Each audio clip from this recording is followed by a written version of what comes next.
150 000 chrétiens sont venus applaudir la dernière audience publique du pape Place Saint-Pierre.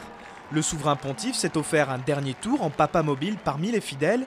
À la veille de cette émission historique, Benoît XVI a évoqué les eaux agitées de son pontificat, mais il a assuré que Dieu ne laissera pas couler la barque de l'Église. Stéphane Hessel est mort. Ancien résistant et fin lettré, l'auteur du best-seller « Indignez-vous » s'est éteint la nuit dernière à 95 ans. Son ouvrage a inspiré des mouvements de protestation partout dans le monde ces dernières années. François Hollande a salué un homme à la vie exceptionnelle. Son dernier livre « À nous de jouer » doit paraître la semaine prochaine. Passer à la vitesse supérieure en Syrie.